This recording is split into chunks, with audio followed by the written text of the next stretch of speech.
Sir, they can cut the chain off the door, but they can't make us play. We've decided we're gonna finish what you started, sir. Before we start, I would want you to hit that red subscribe button so you never miss out on any of our videos. Hey guys, what's up? Welcome back to Fulfillment Mindset. Here are some of the greatest inspirational movie moments ever. Number 1, Any Given Sunday. Cuts from Al Pacino's speech from this 1999 football epic have probably been placed into more motivational YouTube videos than any other movie scene ever. And there's a good reason, it's damn inspiring. It's often the sports epics that end up having the most inspirational or motivational scenes, purely because that's the narrative in sports films.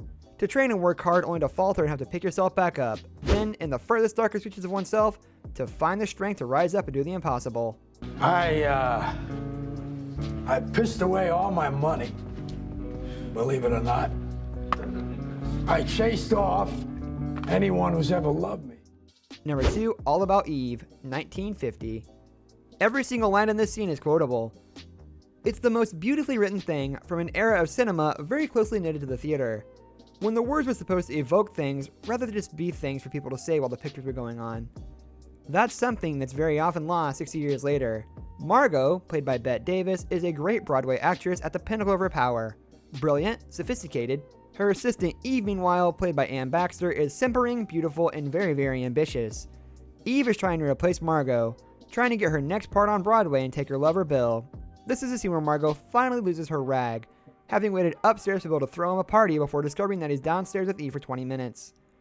The scene sums up the central themes of the film, to do with Margot's insecurity about age and about the way that Eve is eating into her life. This is referred to in the dialogue all the time. Margot finds Eve and Bill talking and immediately asks if she can join, or isn't it a story for grown-ups? Bette Davis, despite being so powerful, gives a phenomenal performance of insecurity that is very, very rarely drawn in the cinema. The question of aging and being replaced by a younger, more beautiful woman is something we can still understand today. Number 3, Braveheart. Mel Gibson's speech before the battle in Braveheart still hits you right in the chest. No matter how many times you watch the movie, it will always make you want to put on a kilt and fight beside him. Number 4, The Lord of the Rings, Return of the King. There was a scene in the movie where Aragorn said, "I see in your eyes the same fear that would take the heart of me. A day may come when the courage of men fails, when we forsake our friends and break all bonds of fellowship, but it is not this day. An hour of wolves in shattered shields, when the men of age comes crashing down, but it is not this day. This day we fight. By all that you hold dear on this good earth, I bid you stand, men of the West." We like Aragorn's added notion of realism to this speech. Yeah, we'll probably fail for good one day, but not today, damn it. Today we win. I see in your eyes the same fear that would take the heart of me. Number 5, Street Fighter.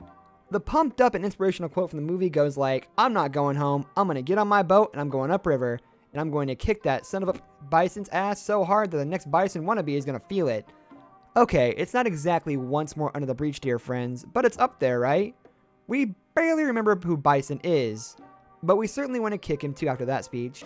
Now, who wants to go home? And who wants to go with me?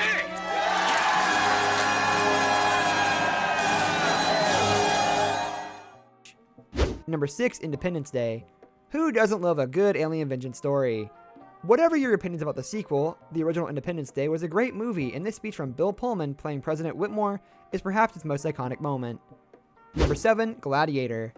There was a speech scene in the movie which pumps everyone up. It went like, 3 weeks from now, I will be harvesting my crops. Imagine where you will be, and it will be so. Hold the line. Stay with me. If you find yourself alone, riding in the green fields with the sun on your face, do not be troubled, for you are in Elysium, and you're already dead. In a weird way, Maximus prepares you for the harshness of battle while also giving you some perspective. Worst case scenario, you'll die. Fair enough. 3 weeks from now, I will be harvesting my crops. Imagine where you will be, and it will be so. Hold the line. Stay with me. This brings us to the end of our video. I hope you enjoyed it. Hit like if you did, and don't forget to subscribe to our channel so you don't miss out on any of our videos in the future. Also, watch the 2 videos that are on your screen because I'm sure you'll love them. With that, I'll see you in the next video.